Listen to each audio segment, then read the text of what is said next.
let's have a quick conversation this morning with Senator Bennett Birabi, who is the Senator Rivers South East in the Third Republic. He is a former minister, and he's also a member of Rivers Elders Forum and chairman of Ogoni Elders Forum. Thank you so much for joining us this morning, sir.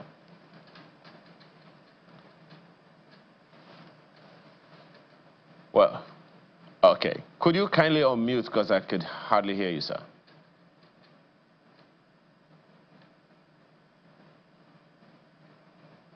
Okay. Well, while we're, waiting on you to do that. Yes, I can hear you. Thank you so much, sir. Welcome to the program. Okay. Now, Senator, this latest development, did you see this coming? My colleague said earlier that, look, there is that play that, this aspect was going to come up eventually, but that it happened this fast is what's a little worrisome for some people. There are those who have also indicated that perhaps the comments of former Governor Wike and current Minister of the FCT already laid the foundation when he said that if the governor was impeached, that heaven would not fall. Do you think this is play out of that statement? Well, you see, all of us have our different professions and our different trainings. I was trained as a medical doctor. And I look at every issue from the point of view of cause and symptoms. When somebody complains sick, you don't, the ordinary chemist or most people just go give drugs to palliate the symptoms. But I try to find out what is causing those symptoms. And I think the Rivers State issue is a reflection of the bigger Nigerian issue. Let's not look at Rivers State. My people have a say. If you see a woman carrying a load and the load is bent on the head, don't look at the neck. Start the inspection from the legs, because the legs stabilize the body. The whole crisis here is that we are living in a delusion of a democracy. Nobody is in, at any point in time, when you have a situation where one man decides the fate of everybody. Even the Constitution is a problem. That's the leg of the woman I'm talking about. Because the Constitution empowers one man to the extent that the president can remove the Chief Justice of the Federation, and he alone can appoint all the judges of the Supreme Court and the Appeal Court and everywhere. He who pays the piper dictates the tune. So the Constitution is the problem. In fact, even the Constitution is a delusion. We the people. Where did the Nigerian people sit down to write this Constitution? They are calling we the people. Somebody sat down and wrote the Constitution. They say we the people, and nobody has subjected that into a plebiscite or anything for anybody to ratify. So now we were managing it before until Buhari came, and when the day Buhari removed the Chief Justice of the Federation under some spurious allegation, that's the day the courts were compromised. So we don't have a democracy. We have an autocracy run by one man at any point in time. The only thing they haven't changed so far is the tenure of 8 years. Otherwise, the president runs the country. And by extension, at the state, the governor runs the country. Nobody goes for election anymore anyway. Elections are decided in the courts. So even this was sitting down and saying they are doing assembly, I'm just looking, I was just laughing at the process. Because even the choice of their officers is not by them, it's their appointment. So what we are seeing was not unexpected in this type of government we run. The day the quarrel broke out between the two guys, Wike and Sim, I knew Sim was a gunner, if he could do it. But one thing is to desire to do something, another one is for you to be able to do it. I don't know if he can do it, but we're here. You know, Senator, when you look at the root of the problem the way you do, as you said, a medical doctor, what else would one expect? But on the one hand, when you talked about the Constitution as being, a little problematic on its own, there are those who would tell you, sir, that on the one hand, It is who operates the Constitution, because there are some significant aspects of the Constitution, faulty as it is, that were, and perhaps even are, still being operated or executed in error. The second leg of it is, who are the people behind the power? Who are the people goading on the corridors of power, goading on whoever it is that everyone calls out? We call out the governor, we call out the president. But there are some people, because the governor or the president cannot do it alone, there are some people who are always behind, you know, like some kind of puppeteer getting the job done. So that speaks essentially to the political class. Do you think they have enough respect for what we have now, faulty as it is? The political class, there is no political class. There are only two politicians in the country, the president and the governor, and maybe a local government, the local government chairman. And each of them, the only person that has absolute authority is the president. So as a matter of fact, what is going on in Rivers State, the president cannot recuse himself from the events of Rivers State. He has an active role to play.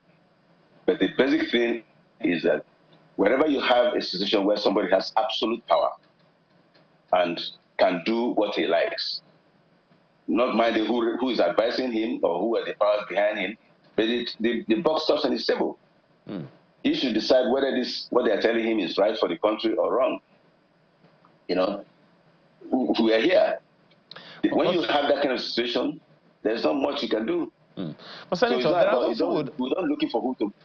Yeah, my apologies. Those who would tell you, those who would say, oh, come on, Senator, there is federalism.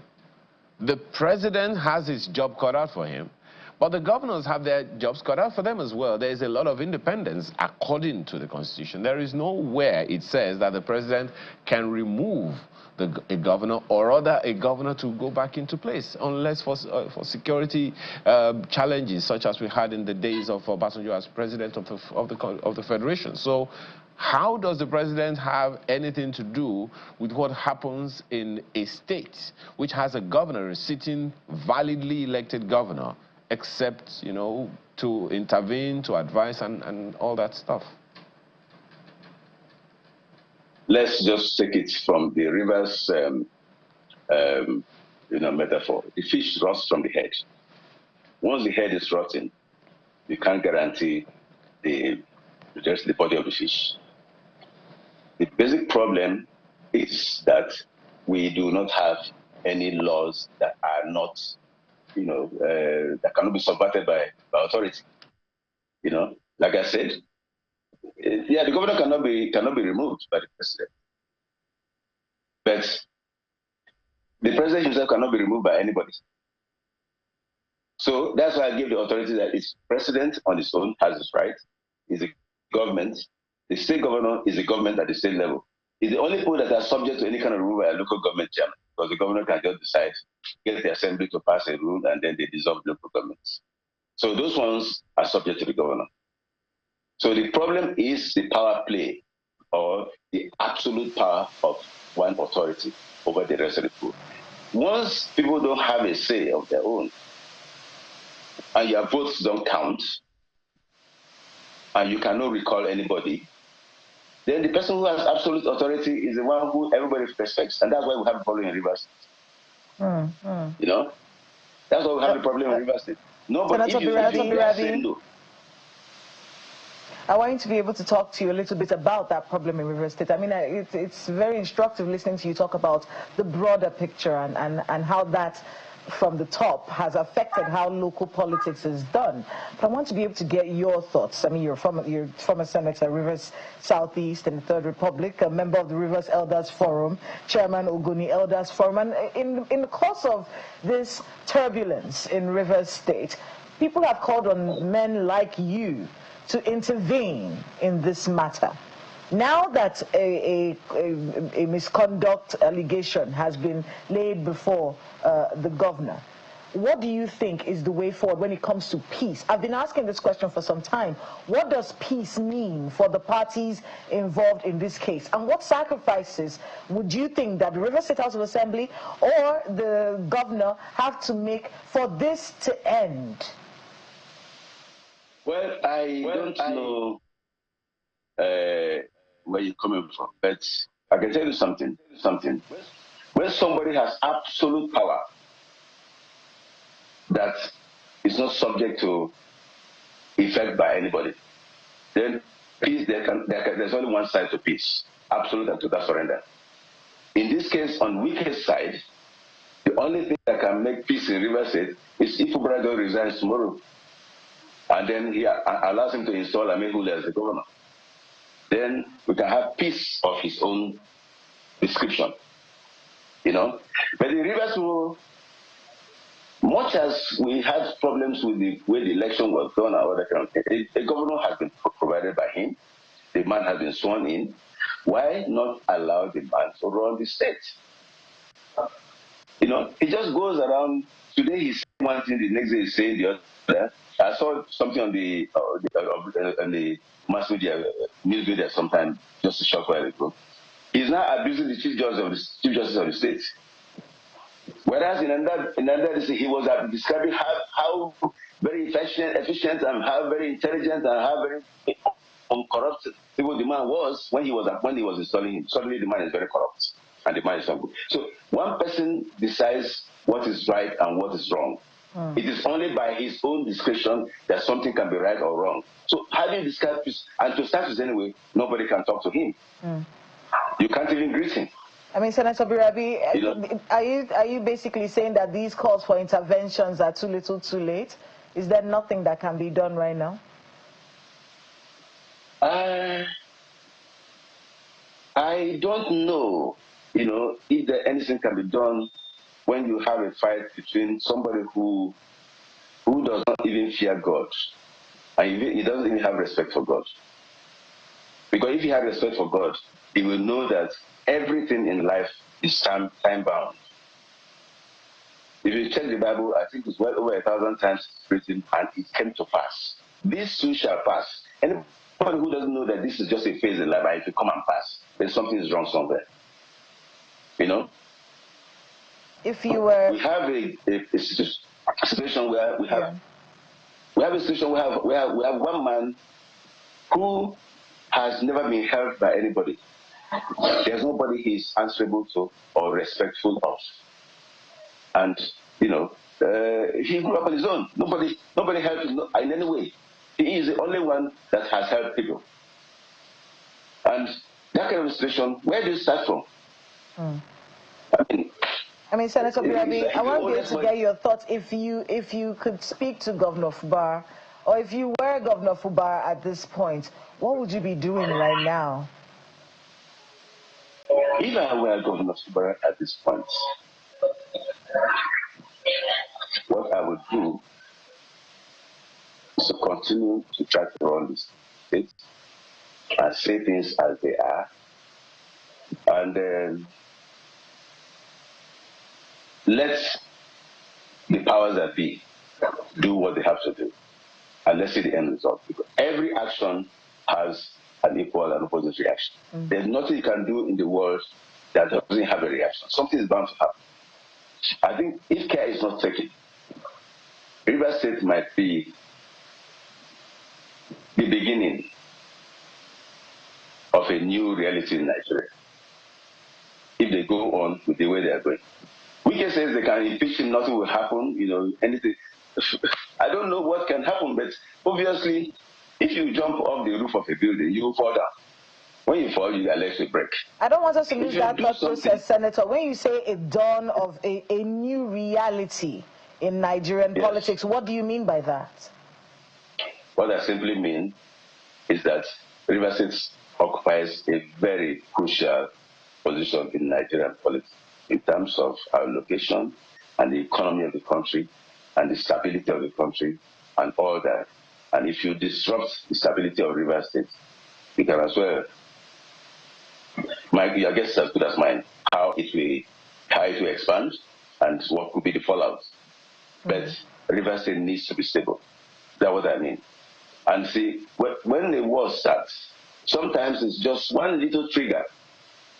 Like I said sometime back when I was in the Senate, a needle prick on your little finger, if it's not taken care of, and that finger catches whitlow, which is that cellulitis of the finger, and it is not treated, the whole hand goes, and you get septicemia, your whole blood system is infected. The big man, that big man, 7 feet tall, fat, 200 pound weight, that big man will die from a little prick on the finger if it is not taken care of. People are looking at River State as a tiny place, one small state, nothing can happen. If River State collapses, something will give in the country. I can assure you, something will give. So let them be careful about River State. I'm not a prophet of doom, but I'm just being realist. We're an integral part of this country, and we are such an essential part. We shouldn't be taken for a ride.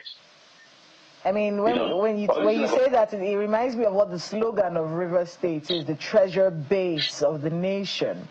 I want to be able to get your thoughts on these threats of violence, because that is something of worry. These people who are saying that if the impeachment, hold on a second, if the impeachment goes through, that they will start to be violent and whatnot. What are your thoughts on that? And how should the Rivers people be handling themselves with these threats all over the place? I don't think violence is the only means of change. I don't think so. Change comes in different ways. When things happen, you never know what becomes the outcome. As I sit here, I cannot tell how it's going to happen, but one thing I know for sure, if you destabilize River State, you probably destabilize Nigeria. If it is done deliberately because of the self-arrogated importance of one man. River State is our state, for God's sake. We've all been, there were governors in this state before Wike came in. You know, I don't know why the governorship has to end with him.